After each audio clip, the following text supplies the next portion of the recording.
పవిత్రత అంటే కేవలం బ్రహ్మచర్యం కాదు, బ్రహ్మని ఆచరం చేయటం.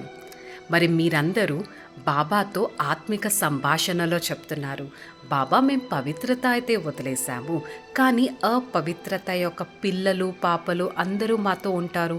అప్పుడప్పుడు క్రోధం వస్తుంది, మోహం వస్తుంది. మేము అనుకోవాలి అనుకోవట్లేదు, కానీ అనుకునేసాం, చేయాలి అనుకోలేదు, చేసేసాం అంటారు.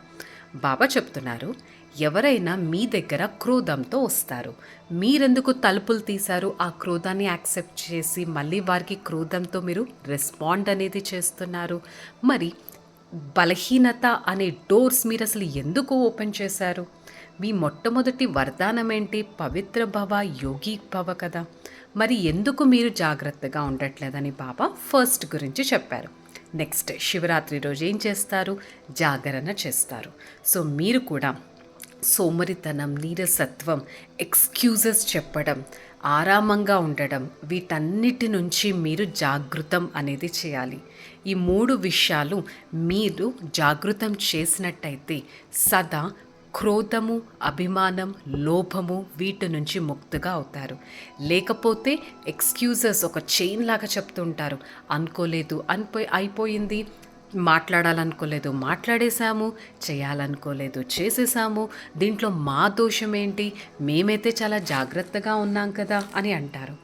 ఇతరులు క్రోధం చేస్తే మేమేం చేయాలి అంటారు.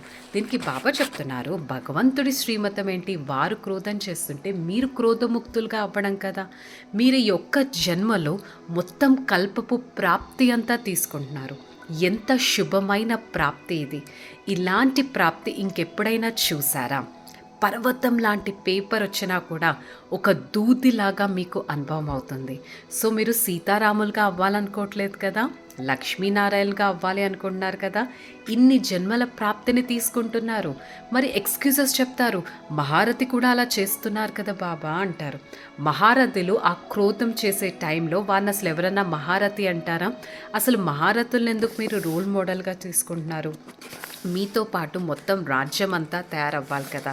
మీరు ఒక్కరే రారు కదా, రాయల్ ఫ్యామిలీ ఉంటారు, రాయల్ ప్రజలు ఉంటారు, మీ భక్త ఆత్మలు ఉంటారు, ద్వాపర యుగం నుంచి వచ్చే ఆత్మలు ఉంటారు.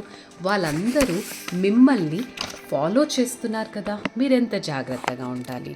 మరి ఇంకా మీరు ఎక్స్క్యూజెస్ చెప్పడం అనేది ఎందుకు చేస్తున్నారు? సదా ఒకటే దృఢ సంకల్పం చేయాలి. ఎలాంటి స్వభావం వారున్నా కూడా మత భేదాల్లోకి రాకూడదు.